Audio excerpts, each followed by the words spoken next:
오늘 함께 나누실 하나님 말씀은 신약성경 에베소서 4장 3절에서 6절까지의 말씀 함께 찾으셔서 같이 교도하시도록 하겠습니다. 한 분이신 주님이라는 제목으로 주님 주신 은혜의 말씀 함께 나누기 원합니다. 저희는 계속적으로 사도 바울이 에베소 4장을 시작하면서 교회의 하나됨을 힘써 지킬 것을 말씀하신 그 내용들을 살펴보고 있습니다. 교회가 왜 하나 되어야 되는가? 하나 되는 이유는 이미 주님께서 하나로 부르셨기 때문에 그 하나를 지켜야 된다라는 전제가 있다고 말씀드렸습니다. 교회가 하나 되기 전에는 분리였습니다. 인간의 본성적 죄성은 하나님을 향하여 떠나는 마음, 하나님을 분리되는 마음이라 했습니다. 아담이 범죄한 이후로 하나님과 분리됐습니다. 하나님과 교제했던 아담이 하나님과 교제할 수 없었습니다. 교제가 끊어져 버렸습니다. 그래서 하나님을 피해서 숨었던 것이죠. 하나님께 찾습니다. 아담아, 내가 어디 있느냐? 하나님이 찾으십니다. 하나님과 교제했던 사람이 하나님과 떨어지는 것, 그것이 바로 죄였습니다. 인간의 본성 안에는 그 죄로 말미암아 분리가 일어나게 됐고, 그 죄의 본성은 바로 하나님과 같이 되고자 하는 마음이었다라고 살펴봤습니다. 인간 안에는 하나님이 주신 그 거룩한 성품 안에 인간이 하나님과 같아지고자 하는 그 교만과 그것을 허용함으로 말미암아 결국 하나님께서 허락하지 않은 선을 넘게 된 것이죠. 그것이 분리요 죄입니다. 저희가 그래서 예수 그리스도께서 인간이 높아지셨는데 예수님은 낮아지셨죠. 낮아지셨습니다. 그래서 그 높은 보좌 위에서 하나님과 영광을 누리시던 그분이 바로 이 낮아지셔서 어디까지 낮아지셨냐면 마국간까지 낮아지셨어요.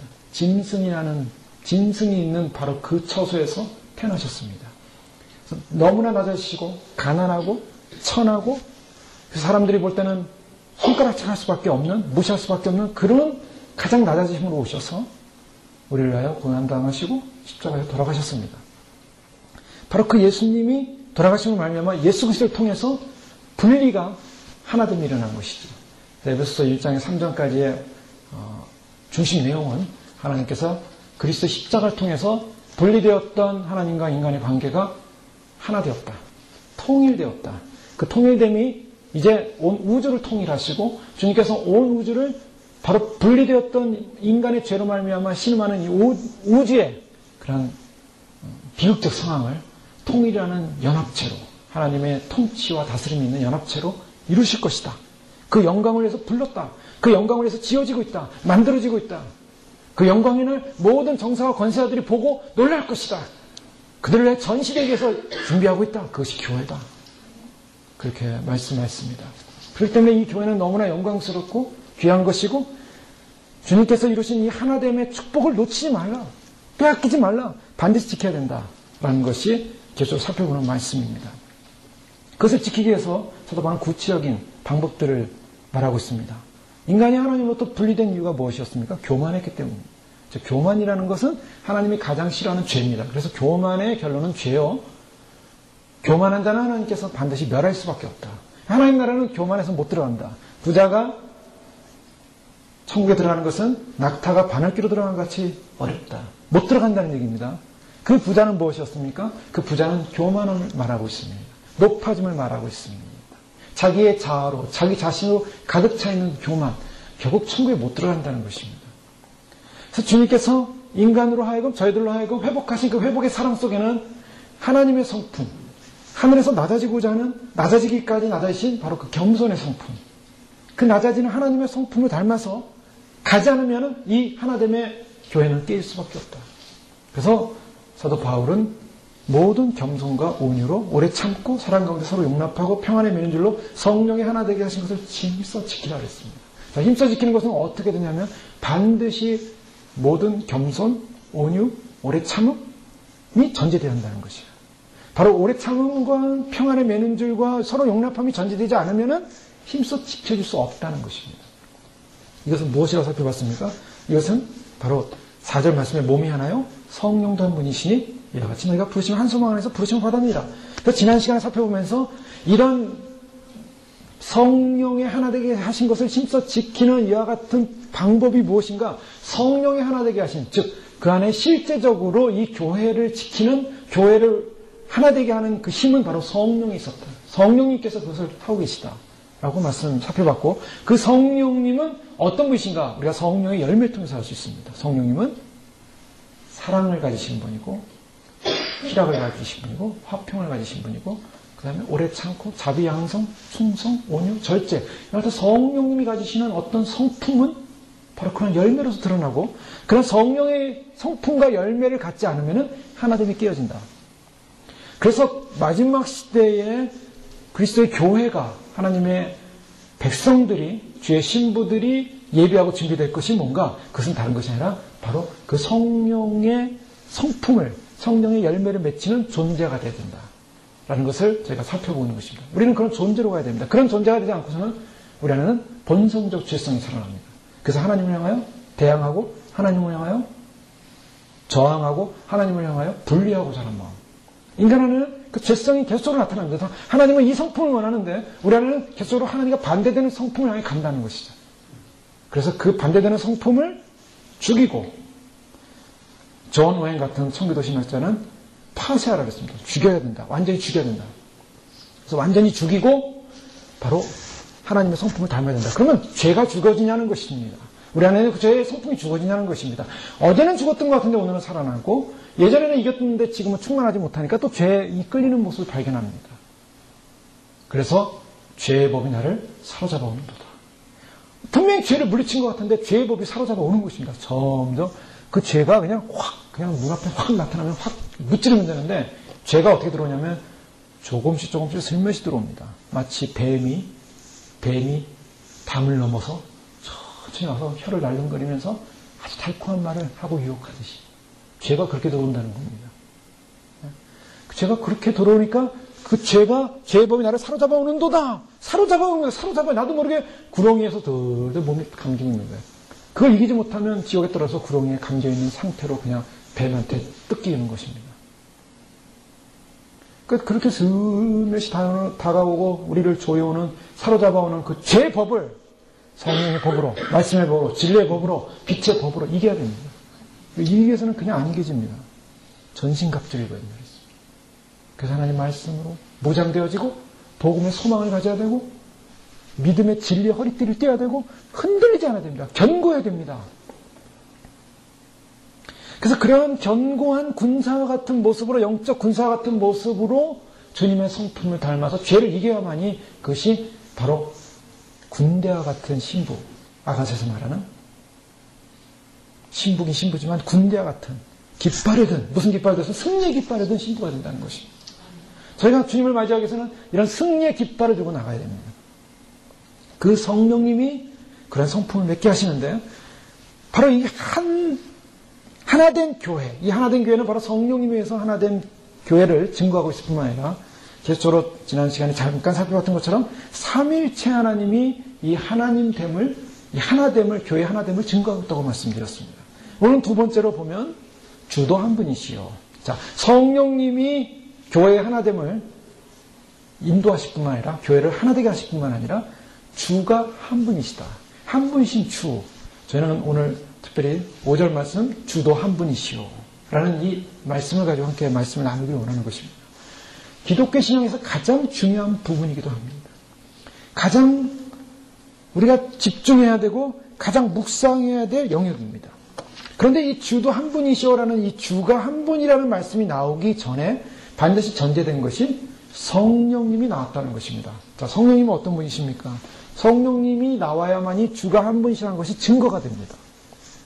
요한복음 16장 10절에서 14절 말씀해 보면 주님께서 이렇게 말씀하셨습니다. 그러나 진리의 성령이 오시면 그가 너희를 모든 진리 가운데로 인도하시니 그가 자의로 말하지 않고 오직 듣는 것을 말하시며 장래일을 너에게 알리시리라. 그가 내 영광을 나타내리니 내 것을 가지고 너희에게 알리겠습니다.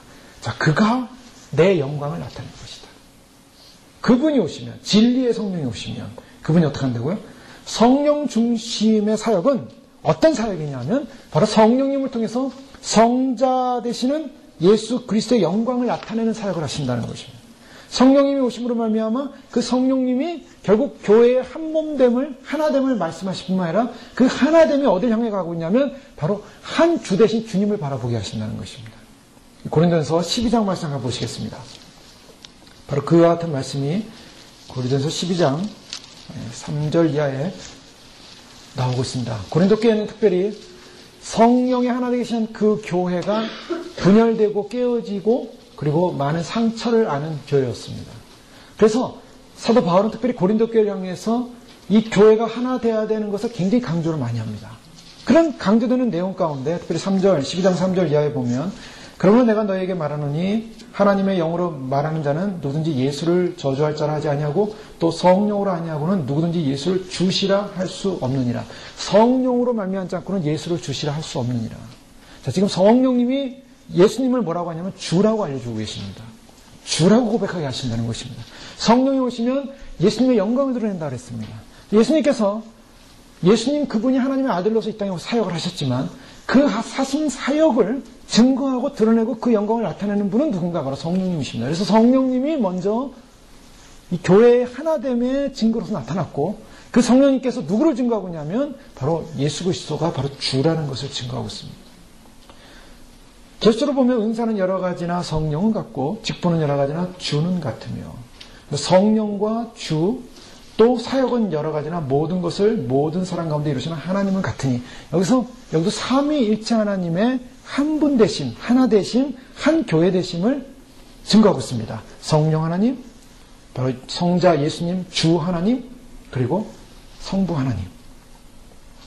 그러면서 이 한 성령에서 이 몸이 나눠지게 되는데 몸이 하나지만 몸이 각 지체가 나눠져서 여러 가지 은사를 받게 되는데 12절에 보면 몸은 하나인데 많은 지체가 있고 몸의 지체가 많으나 한 몸인과 같이 그리스도도 그러하니라. 한 몸인 것처럼 그리스도도 그러하다. 그리스도도 하나라는 것입니다. 그러면서 사도 바울은 바로 이 몸의 머리가 누구냐면 에베소 1장에 분명히 말했죠. 몸의 머리는 예수 그리스도다. 1장 22절 23절에 보면 또 만물을 그 발 아래 복종하게 하시고 그를 만물의 교회의 머리로 주셨습니다. 머리로 주셨다. 교회의 머리로 주셨다. 네, 에베소 1장 22절에 교회의 머리로 주신 바로 그분이 예수 그리스도인데 오늘 27절 10장 27절에 보면 너희는 그리스도의 몸이요 지체의 부분이라. 너희는 그리스도의 몸이라. 자, 에베소서에서는 그리스도가 교회의 머리시다 라고 말씀하셨고 고린도전서에는 너희가 그리스도의 몸이요 지체의 각 부분이라. 여기서 말하고 있는 것은 몸이 된 교회의 머리는 누구냐는 것이죠. 머리가 둘입니까? 머리는 하나입니다. 한 분이십니다. 오직 교회의 머리는 한 분, 예수 그리스도라는 것입니다. 한 분이신 예수 그리스도가 누굽니까? 바로 그분이 주님이라는 것입니다. 주님은 다른 많은 주님이 있는 것이 아닙니다. 오늘 많은 사람들이 종교 다원적 영향을 받아서 주가 많다라는 생각을 하게 됩니다. 그래서 저 불교에도 저 힌두교에도 또 이슬람교에도 그들이 믿고 추구하는 모든 것은 다 하나의 하나님을 향하여 추구되어지는 것이다. 그렇기 때문에 그 추구하는 것이 각자 모양은 다르더라도 그 결론은 같다. 그 결론은 한 하나님입니다. 그러니 우리는 한 하나님 안에서 각자다. 그런데 하나다. 그러면서 뭐합니까? 하나인 종교 통합을 하죠. 종교 통합 운동을 합니다. 그러면서 뭘 합니까? 기독교가 무엇을 하냐면 기독교가 타종교를 좀 배우자. 그래서 한국에 있는 한신대 학생들이 이번 신입생들이 절에 가가지고 그 절에 가면 하는 수련을 오리엔테이션으로 과목을 삼아서 그걸 하는 장면이 신문에 보도된 걸 봤는데요. 그냥 기독교가 타종교를 배우자. 참 좋아 보입니다. 인본적으로 보입니다. 아주 그 인간적으로 좋아 보입니다. 자, 기독교는 어떤 종교입니까? 기독교는 굉장히 배타적인 종교입니다. 편협한 종교입니다. 남들이 볼 때는 너무 독단적이라고 할 수밖에 없는 종교입니다. 그렇죠? 일반 종교로 본다면. 왜냐하면 기독교는 유일하게 여기만이 구원이 있다라고 말하고 있습니다. 근데 불교 가지신 분들은 그런 얘기를 하지 않습니다. 불교는 어떻습니까? 불교는 석가모니를 추앙하지 않습니다. 믿는 게 아니에요. 석가모니가 우상이 아니에요. 석가모니를 배웁니다. 배워서 뭐가 되려고요? 내가 그 사람의 한 삶을 배워서 내가 뭐가 되려고요? 내가 부처가 되려고 하는 것입니다. 그러니까 석가도 부처예요. 나도 부처예요. 다 각자가 부처가 되는 겁니다. 자기가 부처가 되기 위해서 노력하는 거예요. 각자가 신이 된다는 거예요. 그런데 우리는 우리가 신이 되는 게 아닙니다. 우리의 신은 한 분이십니다. 우리는 예수 그리스도를 경배하고 예수 그리스도를 예배하고 예수님을 나의 주로 모십니다. 그렇기 때문에 어떤 면에서는 기독교 신앙이라는 것이 독단적이에요. 굉장히 편파적입니다. 그래서 우리는 타종교를 보면 어떻습니까? 타종교를 보면 불쌍한 영혼들, 저 사람들 구원시켜야지. 저 사람들 불쌍히 여기서 불교에 절에 가면 어떻게 합니까? 절에 있는 사람들이 회개하십시오. 지옥 갑니다. 이렇게 얘기할 수밖에 없어요. 이것이 기독교입니다. 그런데 절에 있는 사람들 어떻습니까? 절에 있는 사람들은 다른 타 종교인을 보면, 예를 들면 기독교의 종교인들을 보면은 인사를 합니다. 반가워합니다. 그러니 인본적으로 볼 때 누가 더 훌륭해 보입니까? 인간적으로 볼 때 누가 더 훌륭합니까? 저 사람은 나쁜 사람, 저 사람들은 죄인들이요, 저 사람은 지옥 갈 사람이라고 하는 사람이 더 훌륭해 보입니까? 아니면은 모든 사람들을 다 존중하는 그러한 타종교가 더 아름다워 보입니까? 사람들 눈에는요, 기독교가 아름다워 보이지 않고 오히려 타종교가 포용적이라고 생각합니다. 천주교가 더 포용적이라고 생각합니다. 기독교는 독단적이라고 생각해요. 그래서 기독교에 대한 불만을 가지고 있어요. 어떤 마음에 어떤 불편함이 있습니다. 우리는 산에 올라가면, 한국에 산에 올라가면 다 산마다 뭐가 있습니까? 좋은 산마다 다 절이 있어요. 가는 곳마다 절이 있어요. 그냥 콕 올라가면 절을 만나요. 왜 절을 여기다 져놨나? 할 수 없죠. 우리나라 역사가 그렇으니까 절을 져놨는데, 이거를 때려 부수고 여기다 기도를 줬으면 좋겠다. 이제 그것이 기독교인의 마음입니다. 그런데 불교에 있는 사람들은 그렇게 생각하지 않죠. 교회를 부수고 저기다 절을 졌다. 이런 생각 안 해요. 근데 우리는 그렇다는 거예요. 왜요? 왜냐? 이 세상의 만물의 주관자는 하나님이시고 우주의 주권자도 하나님이시고 구원을 주실 분은 바로 주님밖에 없음을 믿기 때문입니다. 이게 기독교의 편협성이에요. 그런데 이 편협성을 인본주의적 차원에서 가만히 생각해 보니까 너무 독단적이지 않냐. 다 더불어 사는 세상이어야 되지 않느냐. 세상 사람들 다 좋은 사람들 아니냐. 함께 가자, 함께 어울리자. 그러니 어떻게 보면 아주 도덕적으로 보면 더 넓어 보이고, 도덕적으로 보면 또 여러 가지 사회적으로 봐도 굉장히 포용력 있어 보입니다. 그런데 우리는 그렇게 포용력 있는 삶을 살 수가 없는 존재라는 것이죠. 왜요? 그것이 성경이 분명히 말하고 있는 진리이기 때문입니다. 진리는 편협하지만 사람이 편협한 게 아닙니다. 사람이 편협해서 사람이 아주 편협한 삶을 사는 것이 아니라 진리가 편협하기 때문에 사람이 그 진리를 인정할 수밖에 없는 거예요. 그러나 그 사람은 편협한 사람이 아닙니다. 그러나 진리 면에서는 편협할 수밖에 없어요. 진리 면에서는 양보할 수 없는 것입니다. 그것이 진리입니다. 근데 이 진리는 획일적인 건 아니에요. 진리라고 해서 다 획일적이지 않습니다. 교회는 획일적이지 않습니다. 다양성이에요. 왜 다양성입니까? 교회로 올 때 우리가 만약에 우리 교회 왔다면 모두 신분의 어떤 기준을 가지고 왔다고 생각해 보십시오. 학벌을 가지고 왔다고 생각하십시오. 아니면 재산의 크기 정도를 가지고 왔다고 생각해 보십시오. 그러면 올 사람들이 많이 없습니다. 여기는 어떤 사람이 오는 것입니까? 밑바닥 인생이 온 것입니다. 누가 밑바닥 인생입니까? 온 인류가 다 밑바닥이에요. 밑바닥이라는 것을 인정하고 내가 죄인이라는 것을 인정하고 그 죄를 용서받은 주님으로부터 용서받았다고 인정하는 사람들, 모든 계층, 모든 종류의 사람들이 모이는 것이 교회입니다. 어린아이부터 나이 많으신 분까지 사회에 어떤 신분을 갖고 있고 어떤 위치에 있고 어떠한 자기 조건에 가지고 있다 할지라도 다 죄인이기 때문에, 다 죄인이라는 공통 분모에 있어서 왔기 때문에 여기서는 누가 높냐, 누가 낮냐, 누가 대단하냐, 누가 굉장하냐를 평가할 수 없는 곳이라는 것입니다. 왜요? 다 병들어 있는 존재이기 때문에. 병들어 있는 환자로, 죽어야 될 환자로, 죽어가는 환자로 왔기 때문에 예수 그리스도로 말미암아 이제 생명을 얻는 존재로 다 거듭난 존재로, 주님을 바라보는 새 생명을 얻은 존재로 왔기 때문에 교회는 각자 다양하게 온 것입니다. 그게 다양성입니다. 해결하지 않아요. 무슨 동창들이 모인 것도 아니고요. 무슨 스포츠하는 사람들이 모인 것도 아니고요. 무슨 전문가 그룹이 모인 것도 아닙니다. 다양하지만 획일적이지 않지만 그러나 하나입니다. 예수 그리스도를 주라 고백하는 그 주의 믿음에 있어서는 하나인 것입니다. 그 하나로 모여진 것입니다.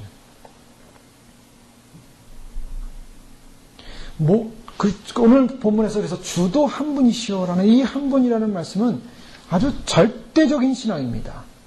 그래서 사도 바울은 교회를 향하여 교회로서 하나됨을 유지하고 하나됨을 지키는 가장 중요한 인식이 뭔가, 우리가 그리스도를 한 주로 모시고 있다는 것을 인식해야만이 교회의 하나됨이 깨지지 않는다는 것입니다. 한 주로 모시는 사람들이라는 인식을 갖지 않으면 교회는 깨질 수밖에 없습니다. 보통 이제 사람들이 신앙생활 하면서 실수하는 게 뭡니까? 실수하는 게 뭐냐면, 신앙생활을 오래 하다 보면 이제 들어온 신앙인들이나 아니면 신앙생활에서 좀 이렇게 성숙하지 못한 분들이나 아니면 좀 이렇게 많은 것들을 경험하지 못한 또 체험하지 못한 또 어떠한 그런 우리가 볼 때 신앙의 초보자라고 볼 수도 있어요. 근데 그런 분들을 대할 때 우리 마음에 어떤 마음이 들까 생각을 할 수가 있습니다. 어떤 마음이 드냐면 우리가 이제 물론 우리가 어느 정도 영적인 것은 분별을 합니다. 분별하고 판단하지만 때로는 실수할 수 있는 것이 내가 저 사람보다는 그래도 의로운 사람이다 라는 생각을 하게 되면 이제 그게 실수를 할 수밖에 없는 것입니다. 감기 환자가 병원에 가서 이제 의사를 만나러 갑니다. 의사를 만나러 가서 그냥 막 열이 나가지고 가가지고 의사를 만나서 의사 선생님이 이제 주사를 놔줬습니다. 항생제 주사를 놔주고 나오는데 나오면서 이제 또 막 연락가지고 오신 환자들 보면서 내가 저 사람보다는 낫다 하고 나오는 사람이 있겠습니까? 그런 마음 없어요, 다. 내가 좀 빨리 와서 먼저 맞았을 뿐이고 감사할 뿐이에요. 그죠? 이 사람은 이제 들어가서 맞으면 되는 겁니다. 자, 뭡니까? 똑같은 환자라는 것입니다. 우리가 교회가 하나다라는 하나의식 속에는 똑같이 주님 안에서 죄인된 존재들이었고 우리가 고백할 수밖에 없는 것은 나 같은 죄인을 살려주신 하나님의 은혜에 대한 감사만이 있는 것입니다. 그래서 그걸 더 깊이 느끼고 깊이 체험하고 깊이 묵상하는 사람들은 감사가 더 크게 될 수밖에 없겠죠. 사도 바울은 그랬죠. 죄가 더한 것은 은혜가 더하다. 그 죄가 더한 것은 자기가 그 죄에 대한 깊이를 더 깊이 깨달았기 때문에 은혜에 대한 고백이 그 은혜에 대한 사랑의 고백이 더 넘친다는 것입니다. 죄에 대한 인식을 조금 하고 죄에 대한 인식이 작아질수록 은혜에 대한 감사가 없어요. 근데 내가 죄에 대한 깊이가 느껴지고 정말 주님 앞에 아무 희망도 없고 소망도 없었던 존재였는데 주님이 나를 살려주셨군요. 라는 그 감동이 있게 될 때 정말 나는 죄와 사망으로 죽었던 존재라 허물과 죄로 죽었던 존재라는 것을 인식하고 주님 앞에 와서 나를 살려주신 주님 앞에 그것을 인식할 때 나에게 주신 그 은혜에 감사할 뿐입니다. 오늘 주님께서는 바로 우리에게 어떤 분이신가? 바로 주님이시다. 주님은 다른 분이 아니고 주님은 다른 어떤 분이 대체되시는 분이 아니고 한 분이시다. 이 주님 한 분이신 이분은 유일하신 분입니다. 기독교에 있어서 가장 중요한 배타성과 편협성은 뭐냐? 그것은 예수 그리스도 이퀄 기독교라는 것입니다. 기독교에 예수 그리스도가 빠진 그 어떤 것도 또 예수 그리스도 외에 어떤 것도 없습니다.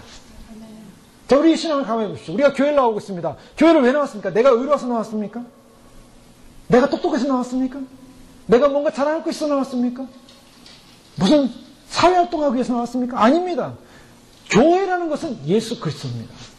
예수 그리스도가 나의 주인이요. 예수 그리스도가 나의 주인이고 나는 주님의 구원받은 백성이라는 인식 없이는 교회는 없습니다.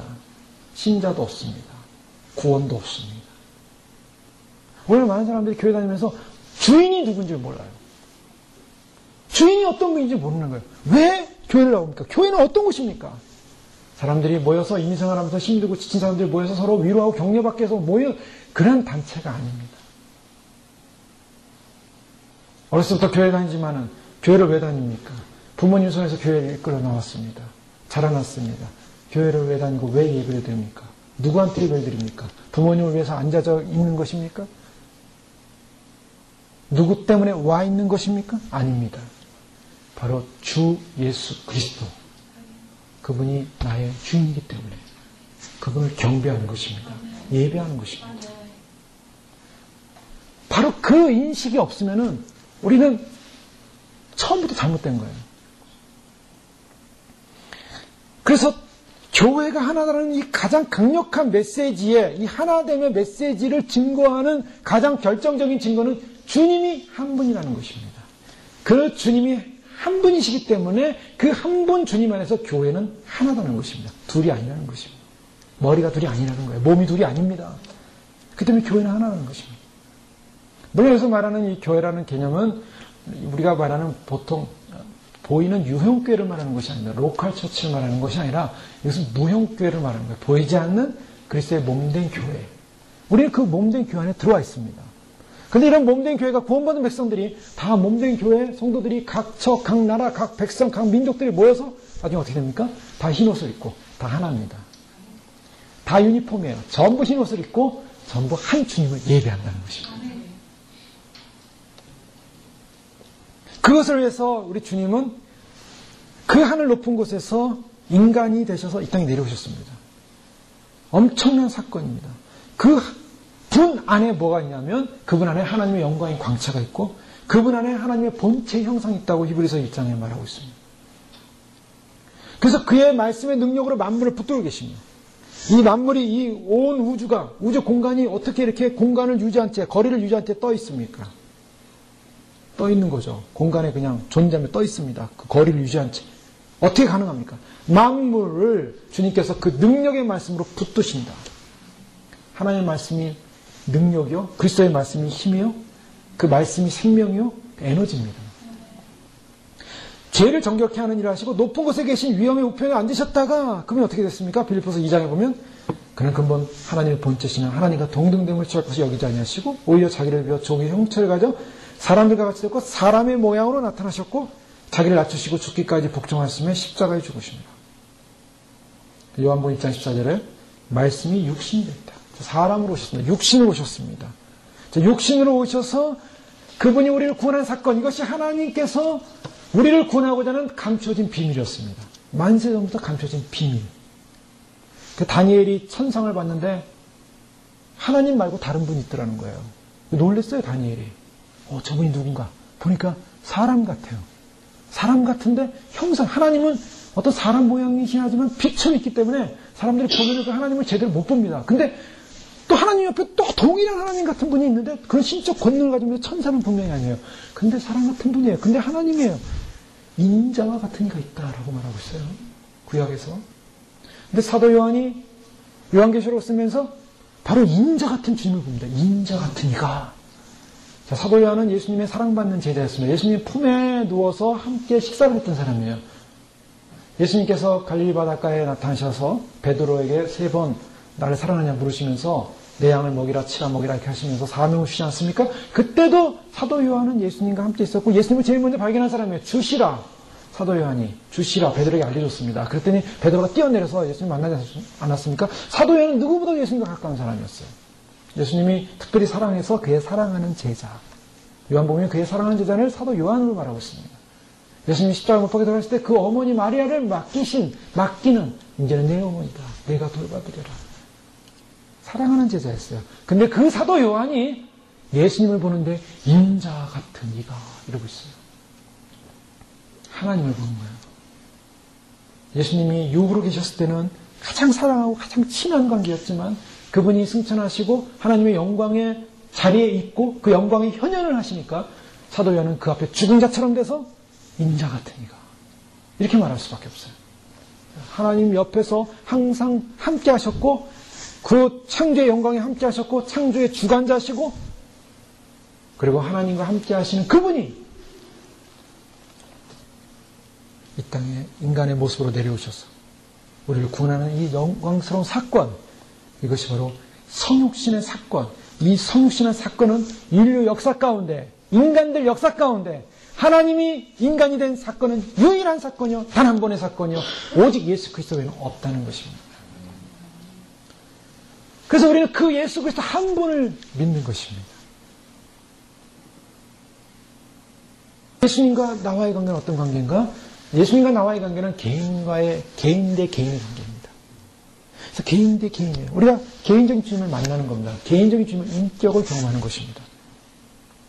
우리의 신앙이 어디 있는가? 우리의 신앙은 바로 예수님과 나 안입니다.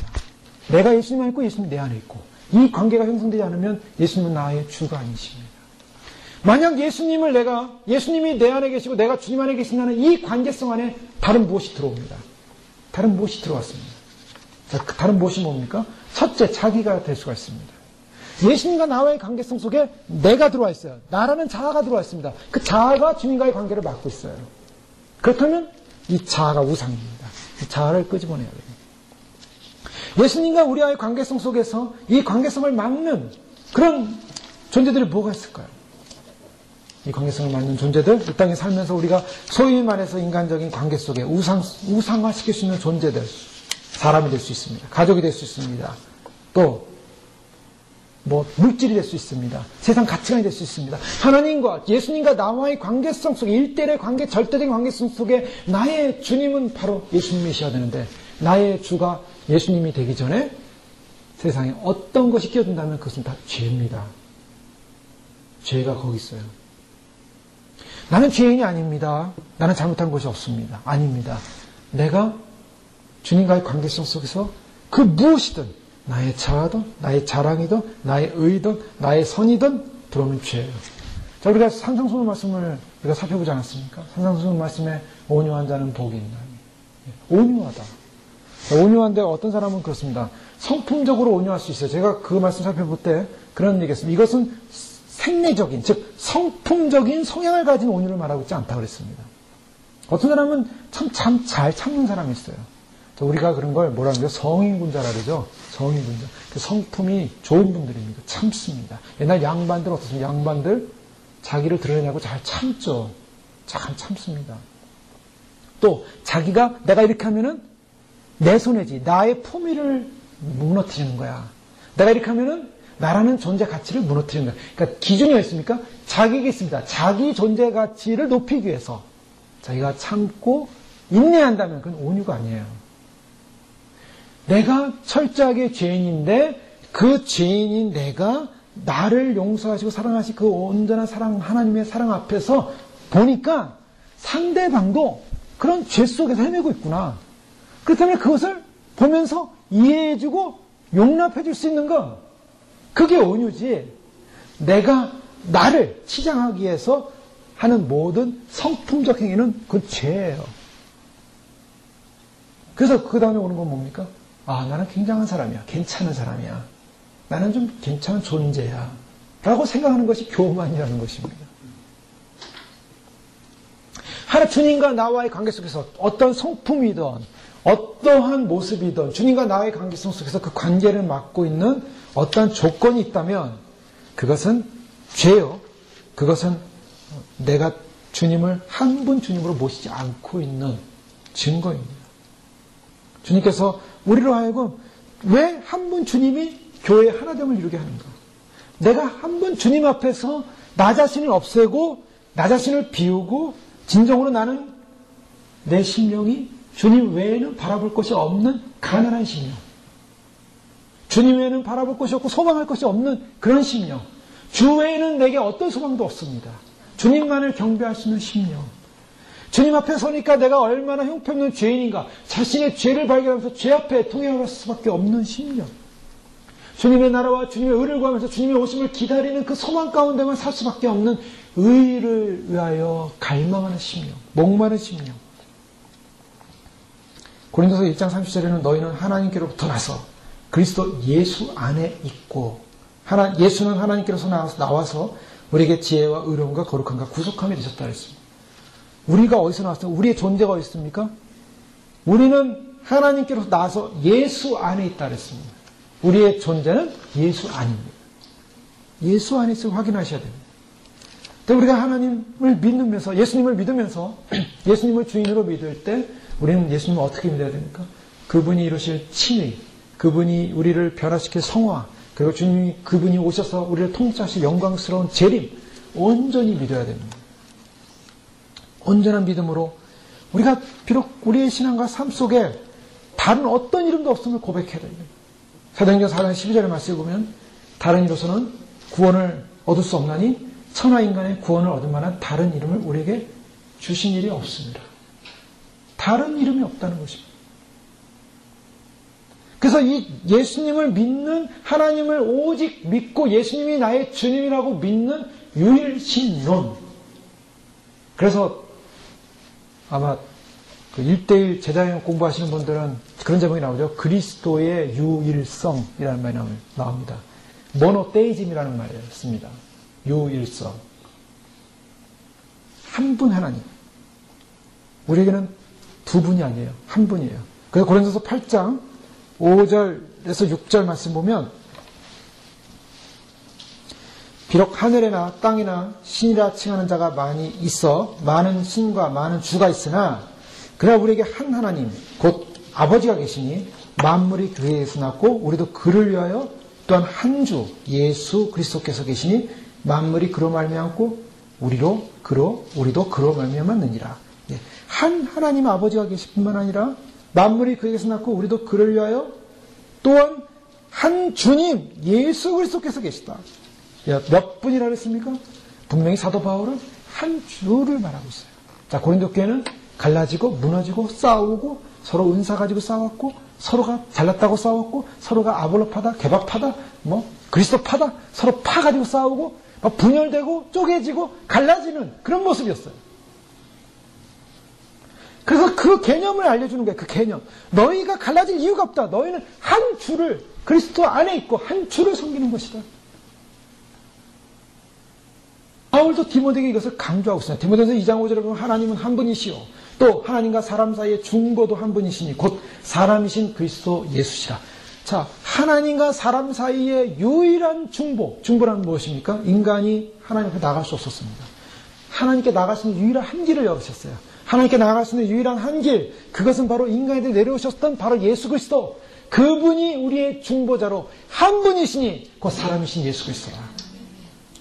지금 바울은 디모데든 서신서 어느 곳에든 예수 그리스도가 어떤 분인가를 강조하고 있어요.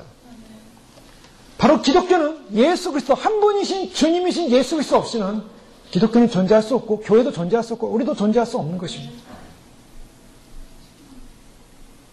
이 한 분뿐인 예수 그리스도를 섬기고 그분을 주님으로 모셔야 되는 것을 반대하고 두 주님 한 분 외에 누가 있다라고 말하는 것은 전부 다 적그리스도입니다. 그래서 기독교는 분명히 하셔야 된다. 다른 종교에 가서 배울 필요가 없어요. 배울 필요가 없습니다. 왜요? 예수 그리스도 안에 모든 지혜와 지식의 보화가 충분하기 때문이라고 말씀드렸어요. 여러분, 우리가 세상 초등학문에 속지 말라고 하고 있어요. 사도 바울은 세상 초등학문에 속지 말라. 세상 초등학문은 어떤 것입니까? 세상 초등학문은 우리로 하여금 우리를 속이는 존재들이에요. 골로새서 말씀 보십시오. 2장 말씀 보시면 2장 2절 이하의 말씀 제가 읽겠습니다. 이는 그들로 마음의 위안을 받고 사랑 안에서 연합하여 확실한 이해의 모든 풍성함과 하나님의 비밀인 그리스도를 깨닫게 하려 함이니. 자, 누구를 깨닫습니까? 하나님의 비밀인 그리스도예요. 그리스도가 어떤 분인가? 우리 주님이 어떤 분인가? 하나님의 비밀입니다. 그 안에는 보십시오. 지혜와 지식의 모든 보화가 감추어져 있느니라. 여러분이 믿습니까? 아멘. 그리스도 안에 이 땅의 모든 지혜와 지식의 모든 보화가 감추어져 있대요. 아멘. 발견하셨습니까? 아멘. 우리 발견해야 됩니다. 아멘. 발견합니다. 주님을 주님으로 모시고 한 주님으로 모시고 그분 안에 있을 때 지혜와 지식의 모든 보화가 그 안에 감춰져 있어요. 그래서 4절 말씀은 내가 이것을 말하면 아무도 교묘한 말로 너희를 속이지 못하게 하라니라. 즉 교묘한 말이 무엇입니까? 그리스도 외에도 지혜가 있어. 그리스도 외에도 길이 있어. 그리스도 외에도 지식이 있어. 그리스도 외에도 뭔가 좋은 게 있어 라고 말하는 말에 속지 말라는 말이에요. 이는 내가 육신으로 떠나 있으나 심령으로는 너희와 함께 있어. 너희가 질서 있게 행함과 그리스도를 믿는 너희 믿음에 굳건한 것을 기쁘게 봄이라. 그러므로 너희가 그리스도 예수를 주로 받았으니. 6절 말씀 보십시오. 자, 그 하나님의 비밀인 그리스도가 누굽니까? 주로, 너희 주로 받았으니 그 안에서 행하되. 예수를 주로 받았으니 그 안에서 행하되 그 안에 뿌리를 받으며 세움을 받아 교훈을 받은 대로 믿음에 굳게 서서 감사함을 넘치게 하라. 누가 철학과 헛된 속임수로 너희를 사로잡을까 주의하라. 여기 뭐랍니까? 철학과 헛된 속임수입니다. 그러니까 주님 외에, 그리스도 외에, 그리스도를 아는 것 외에 어떤 철학으로도 속인다는 거예요. 여러분, 사람들이 철학을 참 좋아합니다. 저도 철학을 좋아해서 철학에 관련된 책을 많이 보기도 했지만 철학에서 주는 의미가 뭡니까? 철학에서 주는 것은 철저한 인본주의예요. 신이 있음을, 절대자가 있음을, 또한 인간 스스로가 어떠한 절대적인 진리를 찾을 수 있음을 접근해 갑니다. 그러나 하나님의 말씀, 생명의 말씀, 그리스도의 십자가 다 밑이에요. 어떠한 철학도 그리스도의 십자가를 대신할 수 없어요. 어떠한 철학도 생명을 줄 수가 없어요. 어떠한 철학도 영생의 길을 열어줄 수가 없어요. 사람의 전통과 세상의 초등학문을 따르며 그리스도를 따르며 아니니라. 그 안에는 신성의 모든 충만이 육체로 거하시고 너희도 그 안에서 충만하셨으니 그는 모든 통치와 권세의 머리시라. 얼마나 놀랐습니까? 그리스도를 알아가고 그리스도를 주님으로 모신다는 것은 세상에 어떠한 학문을 하는 것, 어떠한 철학을 하는 것, 어떠한 사상을 갖는 것, 어떠한 대단한 지식을 갖는 것과 비교할 수 없는 것이라는 거예요. 다 초등학문이라는 것입니다. 그러니 우리가 다른 종교에 가서 다른 종교를 배워야 된다. 왜 거기서 배웁니까? 그리스도 안에서 배우셔야 됩니다. 그리스도 안에서 진리를 아셔야 됩니다. 그리스도가 내가 곧 길이요 진리요 생명이라 그랬어요. 어디도 길이 없어요. 어디도 진리도 없습니다. 주님이 우리에게 유일한 중보자로서 오셔서 그 엄청난 하나님의 비밀을 그리스도에게 담겨놓으셨고 그 지혜와 지식의 봉화를 그 안에 숨겨놓으시고 그리스도 안에서 그 생명의 영광을 보게 하셨어요. 생명의 영광을 빛을 보게 하셨어요. 그러면 우리와 주님과의 관계는 어떤 관계? 우리는 어떤 존재인가? 그리고 우리가 한 주로 모시는데 한 주로 모시는 주님을 향해서 우리는 어떤 존재인가? 성경 우리를 뭐라고 말씀하고 있냐면 고린도전서 6장 19절에서 20절에 사도 바울은 우리의 주소를 말하고 있습니다. 우리의 주소는 고린도전서 6장 19절 20절 말씀입니다. 너희 몸은 너희가 하나님께로부터 받은 바 너희 가운데 계신 성령의 전인 줄을 알지 못하느냐? 너희는 너희 자신의 것이 아니라 값으로 산 것이 되었으니 그런즉 너희 몸으로 하나님께 영광을 돌리라. 우리가 누군가? 성령 분명히 말씀하고 있어요. 바울은 분명히 말하고 있어요. 우리가 누군가? 나는 누군가? 내가 주님을 주님으로 모시는데 예수님을 주님으로 모시는 우리는 누군가? 우리는 내 것이 아니라는 것입니다. 그게 우리의 존재입니다. 내가 주님을 주인으로 모시는 이상 이제는 나는 내 것이 아니라는 것입니다. 다른 말로 하면 쉬운 말로 하면 예수님이 나의 주인이요 나는 그의 소속된 종이라는 것입니다. 종된 의식. 왜요? 그분이 랜섬입니다. 우리를 속전, 값을 주고 사셨어요. 우리는 누구의 노예입니까? 그리스도의 노예예요. 사도 바울은 그래서 그리스도의 이름으로 감옥에 갇힌 자 됐다. 그는 두 가지 의미입니다. 현실적으로 갇힌 것도 있지만 그리스도 때문에 갇혔다는 게 그리스도 안에 갇혀 있다는 것입니다.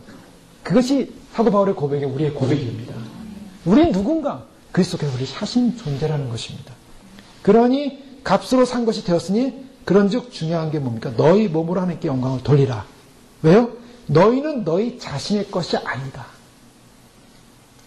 여러분 그것이 우리의 정체성입니다. 우리는 이제 우리 자신의 것이 아닙니다. 이것이 교회입니다. 나는 더 이상 나 자신에게 속하지 않았다는 선포입니다. 나는 더 이상 내 자신이 주인이라고 인정하지 않는 선포인 것입니다. 그것은 뭘 말합니까? 내가 내 원하는 대로, 내가 좋아하는 대로, 내가 뜻하는 대로 사는 게 아니라는 것입니다. 아직도 내가 좋아하는 대로, 내가 원하는 대로 내 삶을 산다면 그런 권리가 있다고 생각한다면 아니라는 것입니다. 예수님을 믿고 예수님을 나의 주님으로 모시고 인정하는 그 순간에 이제는 내 권리가 없어지는 것입니다. 내 자신이 내 자신의 소유물이 아니라는 것입니다. 내가 내 마음대로 하는 것이 아니랍니다. 그러므로 너희 몸을 가지고 하나님께 영광을 돌리라. 너희 것이 아니니라. 그것이 주님을 주인으로 모신 사람의 주소입니다. 이제는 내 것이 아니라는 것입니다. 바로 이 내 것이 아니고 주님의 소유된 존재다. 내가 주님의 소유물이다. 주님으로부터 주님 안에 있고 주님 안에 있기 때문에 그 소유된 존재로서 믿음으로 살아가는 것 그 자체가 오직 무엇입니까? 주님을 두렵고 떨림으로 주님을 기쁘시게 하는 삶으로 사는 존재라는 것입니다. 그게 예배입니다. 우리가 주님을 기쁘시게 하는 것. 에녹이 들림을 받았습니다. 근데 에녹의 삶은 무엇이었습니까? 하나님을 기쁘시게 하는 자라 칭함을 받았다 그랬습니다. 근데 에녹이 하나님을 어떻게 기쁘게 했을까요? 철저하게 하나님, 나는 아니고 하나님의 주권 앞에 주님이 원하시는 삶을 살겠습니다. 주님이 기뻐하시는 자입니다. 거기에는 순종이 있습니다. 거기에는 경배가 있습니다. 거기에는 희생이 있습니다. 거기에는 충성이 있습니다. 주님께. 그래서 주님을 모시는 그 모습은 또 다른 표현으로 하면 내가 주인일 수 없는 것, 내가 누구의 주인도 되지 않는다는 것입니다. 그렇기 때문에 교회는 누구도 주인이 없습니다. 오직 예수 그리스도가 주인이십니다. 그것이 진정한 고백이어야 합니다. 사람이 주인도 아니고요. 건물도 주인도 아니고 누구의 주인도 아니에요. 그런데 사람들이 오늘날 수많은 사람들이 자기가 주인이라는 주인의식을 갖기 때문에 뭡니까?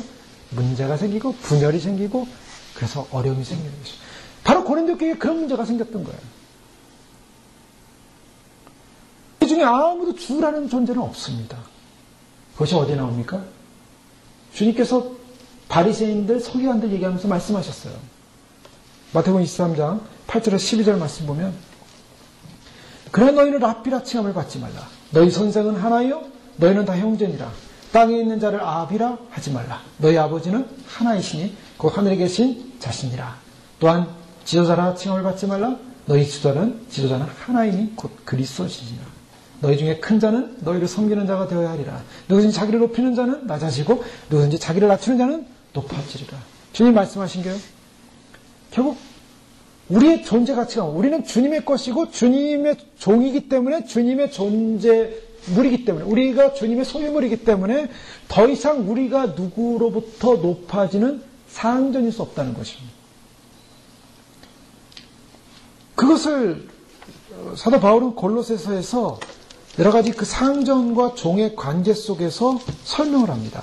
골로새서 3장 22절 이하의 말씀 보면 종들아 모든 일에 육신의 상전들에게 순종하되 사람을 기쁘게 하는 자와 같이 눈가림만 하지 말고 오직 주를 두려워하여 성실한 마음으로 하라. 무슨 일을 하든지 마음을 다하여 주께 하듯하고 사람에게 하듯 하지 말라. 이는 기업의 상을 주께 받을 줄 아나니 너희는 주 그리스도를 섬기느니라. 지금 뭐라고 말씀하고 있습니까? 4장 1절 보십시오. 상전들아 의와 공평을 종들에게 베풀지니 너희에게도 하늘의 상전이 계심을 알지하다. 예. 지금 종들이요. 지금 상전을 향해서 하는데 그 상전, 눈앞에 보이는 상전이 최고의 상전이 아니라는 거예요. 그 개념입니다. 이상의 어떤 상전도 최고가 아닙니다. 그 위에 더 높으신 분이 있어요. 주님이 계십니다. 우리의 모든 삶이 주님 앞에서의 삶이라는 거예요. 또한 상전인 사람도 공평을 베풀어라. 왜? 너희 머리 위에 진짜 상전이 계시기 때문입니다. 이것이 바로 교회에 주신 말씀입니다. 지금 무엇입니까? 아무도 상전일 수 없다는 것입니다. 아무도 주인일 수 없다는 것입니다. 주님은 오직 한 분, 주는 오직 한 분, 우리가 고백하는 주는 한 분이시고 경배해야 될 대상도 한 분이시고 그 한 분이신 주님은 어떤 분이셨습니까? 우리가 경배하는 그 한 분은 우리를 위하여 낮아지신 분이요 오히려 수건을 들으시고 제자들의 발을 씻으셨습니다. 그리고 너희가 상전이라고 부르는 주라고 부르는 내가 위와 같이 했으니 너희도 그렇게 하라. 주님이 우리에게 말씀하셨습니다. 즉 빌립보서 2장 3절에서 5절 아무 일이든지 다툼이나 허용으로 하지 말고 오직 겸손한 마음으로 각각 자기보다 남을 낮게 여기고 각각 자기를 돌아볼 뿐더러 또한 각각 다른 사람들의 일을 돌아봐 나의 기쁨을 충만하게 하라. 너희 안에 이 마음을 품으라. 곧 그리스도 예수의 마음. 자, 우리가 주님을 모시는 바로 그분이 어떤 분이셨냐면 그분은 다툼이나 허용을 하지 않고 마음을 낮추셨습니다. 그리고 우리를 살리기 위해서 죄인된 우리를 살리기 위해서 그 높으신 주님이 낮아지셔서 모든 영광 버리시고 이 땅에 오셔서 33년 동안 또한 사역 동안에 죄인들로부터 배척을 당하셨습니다. 매를 맞으셨습니다. 침뱉음을 당하셨습니다. 조소를 당하셨습니다. 십자가에서 사람들이 하나님의 아들이거든 그분의 정체성을 들먹이면서 하나님의 아들이거든 내려와 보라 라는 그런 멸시를 받으면서 인내로서 이를 살리기 위해서 그분이 낮아지셨습니다. 우리가 그분의 그 영광스러운 겸손, 그 낮아지심 바로 그것이 우리가 주님이라고 고백하고 우리가 모시고 섬기는 바로 그분이 행하신 삶이기에 주님 우리에게 그런 삶을 살라고 말씀하신 것입니다. 바로 그 한 분이신 성육신하신 바로 그분. 그래서 우리의 삶이 이제는 주님과 주님께 영광을 돌리는 삶, 오직 주님만을 높이면서 주님 앞에 사는 삶, 그런 주님이 우리를 데려가기 위해서 오시겠다고 약속하시고 우리에게 그 약속을 주신 다음에 그것을 위하여 우리로 하여금 그날을 소망케 하신 바로 그 영광스러운 주님의 사랑, 바로 우리가 모시는 우리가 주인이라고 고백하는 교회의 주인이시고 교회의 머리이시고 우리의 모든 우리 각자의 주인이신 바로 한 분이신 바로 그 주님 예수 그리스도. 그분에는 구원을 얻을 만한 어떠한 이름을 우리에게 주신 게 없습니다. 우리가 주 앞에 갔을 때 또한 주님을 소망하면서 교회가 해야 될 일은 뭡니까? 주님을 앙망하는 것입니다. 주님을 갈망하는 것입니다. 주님을 사랑하는 것입니다. 앙망하는 사람만이 올라갑니다. 주를 앙망하는 자 올라가. 주를 갈망하는 것입니다. 그리고 그 주님이 우리에게 이루신 그 놀라운 사랑을 다시 한번 생각하면서 날 위해 십자가 돌아가신 그 엄청난 사랑, 그걸 내가 주님으로 모시고 있는 것입니다. 그래서 주님 앞에 우리도 겸손하게 주님이 가신 그 길을 따라 행하는 그런 삶으로 남은 저희들의 삶에 주님께 영광 돌리는 삶이 되길 간절히 바랍니다. 우리가 찬송가 149장입니다. 이 한번 같이 찬양하고 같이 기도하겠습니다. 주 달려 죽은 십자가.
온 세상 만물 가져도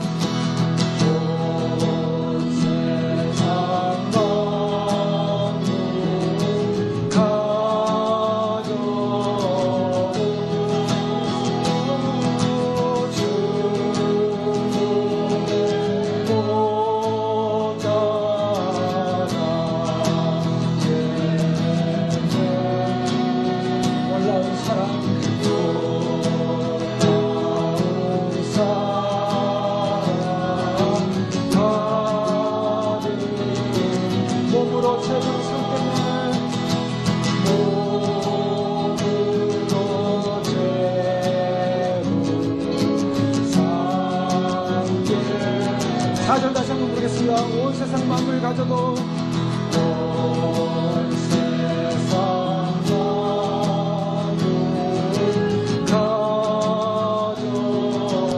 주의 못 따갔겠네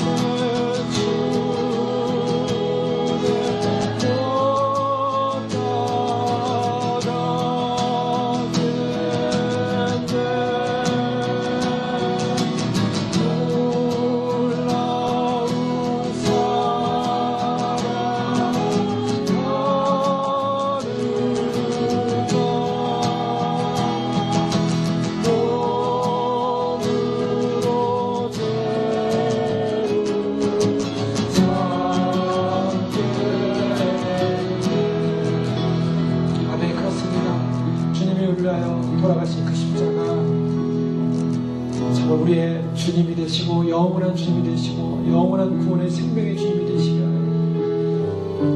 우리를 구원하신 그 놀라운 사랑의 은혜로 돌아가셨습니다. 그 은혜 생각할 때 이상 무엇으로도 다 갚을 수 없는 은혜인 것을 고백합니다. 우리는 바로 주님 한 분만을 모시고 섬기고 주님 한 분만이 우리의 생명이고 그래서 주님만을 예배하는 경배하는 바로 그것이 우리가 몸으로 지어져가는 교회예요. 우리가 하나됨이요 주님 한 머리 대신 바로 주님 한 분만을 사랑하며 영원히 주님 한 분만을 경배함으로 주님과 연합되어지고 하나 되어지는 그 생명의 영광 가운데 설 것입니다. 불러주신 것 감사합니다.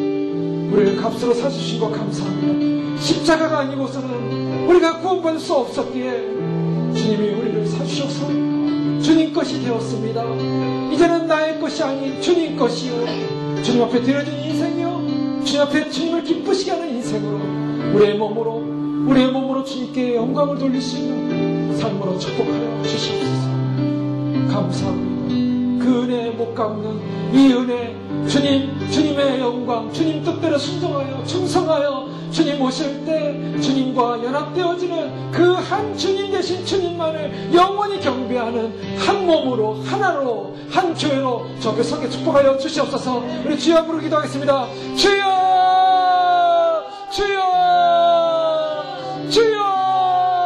아버지 하나님 감사합니다. 아버지 하나님 참으로 한 몸으로 불러주셔서 한 교회로 불러주셔서 우리를 인도하신 아버지 놀라운 사랑 아버지 놀라운 생명을 감사합니다. 아버지 하나님 십자가의 그 공로와 사랑을 위해서 우리가 주 앞에 설 수 없었습니다. 주 앞에 나갈 수 없었습니다. 주 앞에 아버지 하나님 세우고 수 없었습니다. 한 줄로 부르신 아버지 하나님 놀라운 은혜 놀라운 사랑 감사하면서 아버지 하나님 주 앞에 온전히 들어지는 그 믿음 안에서 주 앞에 영광을 돌리면서 아버지 하나님 온전히 들어지는 삶이 되기 원합니다. 아버지 하나님 주님 없이는 기독교도 없고 주님 없이는 교회도 없고 주님 없이는 아무것도 없는 것을 알고 있습니다. 아버지 하나님 주님 앞에서 온전히 믿음으로 서서 주님 오시는 그날까지 아버지 하나님 우리를 구원하시기 위해서 우리에게 주인으로 오신 주님께서 영원한 생명 되신 주님께서 영원한 균형 구원 되신 주님께서 영원한 구원자 되신 주님께서 아버지 하나님 오직 주님을 향한 거룩한 사랑 주님을 향하여 참으로 영원한 중보자 되어주시고 영원한 생명의 구원자 되어주셔서 영원한 구원으로 우리에게 오신 하나님 찬양합니다. 아버지 하나님 그 놀라운 십자가 그 아버지 하나님 십자가의 그 은혜를 감사하면서 영원한 구원의 놀라운 사랑에 감사하면서 아버지 하나님 우리가 주님을 기뻐하고 주님 아버지 참으로 주님을 한 분을 모시며 주님을 한 주님으로 모시며 주님을 한 분만을 모시며 주님께 영광 아버지께 영광 아버지 영광 아버지 나라의 영광 아버지 하나님 주 앞에 영광 돌리며 주님 앞에 모시며 살아가는 귀합니다. 귀한 생명 귀한 삶 귀한 존재 아버지 하나님 주 앞에서 믿음으로 살아가시는 귀한 믿음으로 사시던 주님을 할렐루야 알았으면 주님을 한 주님으로 모시며 주님을 영광으로 모시며 주님 한 번만 아버지 목말라하며 주님 한 번만 갈망하며 주님 한 번만을 예배하며 주님 한 번만을 갈망하며 아버지 주님 한 번만을 나의 주님으로 모시며 다시 오실 주님을 영광스러운 맞이하게 하여 주님 한 번만을 기뻐하는 믿음으로 서기를 모시며 주님께서 오신 아버지 하나님의 비밀이 그리스도 하나님의 비밀이 그리스도 안에 모든 지혜와 지식과 그 보화와 영광이 숨겨져 있기에 주님 안에 숨겨진 영광스러운 그 보화 놓치지 않게 하여 주시고 그 안에 길 생명 진리가 있기에 주님 오시는 그날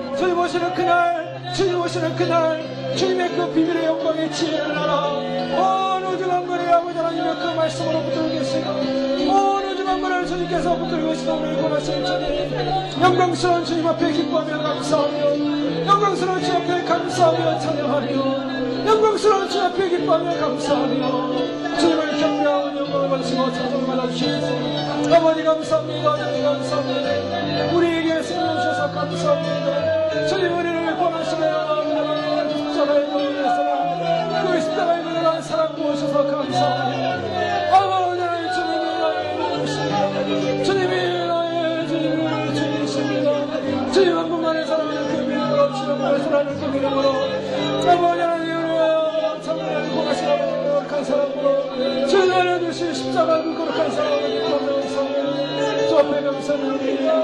우리가 주님을 향합니다. 주님을 사랑합니다. 주님을 경배합니다. 주님을 경배합니다. 아버지 한 번만을 사랑합니다. 주님을 경배합니다. 아버지 주님을 나의 주님으로 모시고 아버지 도와줘 주시고 축복하여 주시고 아버지 하나님 주님 아버지 하나님 어떤 이름도 다른 어떤 이름도 우리를 구하는 어떤 이름도 그 믿음의 필요성 앞에서 아버지 하나님 주님을 진리의 필요성 앞에서 진리를 지키며 우리에게 생명 주시며 우리의 영혼을 생명 주시며 어느 뒤에 통찰 만물의 통찰 어느 뒤를 통찰하시는 우리의 구원자 어느 뒤를 통찰하시는 우리의 생명이 주님을 아버지 믿음으로 전하셨습니다. 축복하여 주시고 그 영광 서서 축복하여 주시고 그 영광의 은혜 가운데 서서 축복하시고 그 생명의 은혜 가운데 서서 축복하시고 그 진리의 은혜 가운데 서서 축복하여 주시고